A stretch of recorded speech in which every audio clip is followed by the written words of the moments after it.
Hello and welcome to another complete Cambridge IGCSE PE lesson, the fifth topic in Chapter 8, the stages of learning. As always, we'll cover absolutely everything you need to know, and today you need to be able to outline the three stages of learning: cognitive, associative and autonomous, describe the characteristics of a performer at each stage of learning, and apply these characteristics to a physical activity.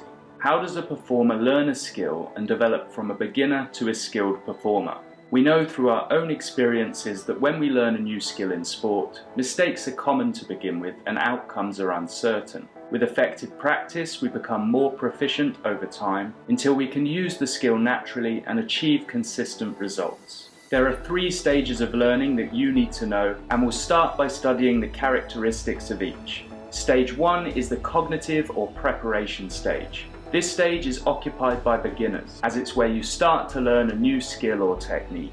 A large number of mistakes will be made, and cognitive learners need to consciously think about the actions needed to perform the skill. Because learners lack knowledge at this point, they're extremely reliant on input from a teacher or coach. Stage 2 is the associative stage, otherwise known as the practice stage. The skill that has been learned is practiced repeatedly, and the consistency of your actions will improve as a result. As confidence improves, learners may try out more advanced skills and techniques, but may not be ready to apply what they've learned to full game situations. Stage 3 is the autonomous or automatic stage. The time put into practice eventually pays off, and learners are now able to use the skill naturally and without conscious thought.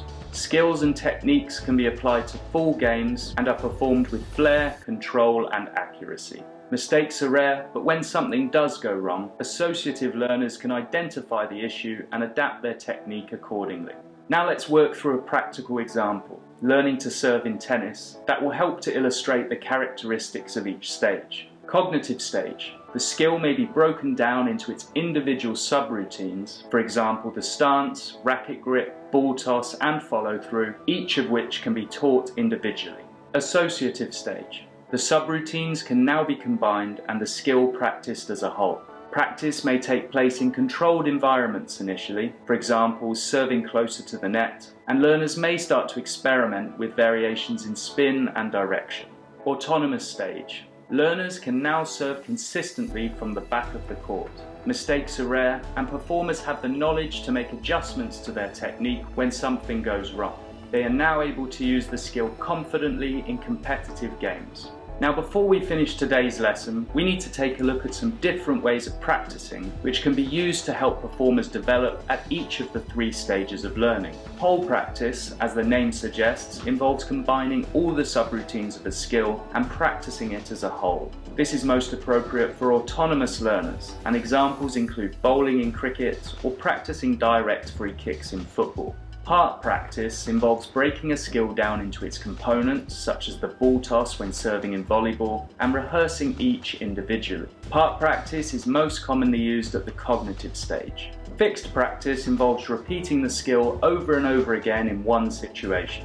Associative learners often use fixed practice as they need to repeat what they've learned in order to become more consistent.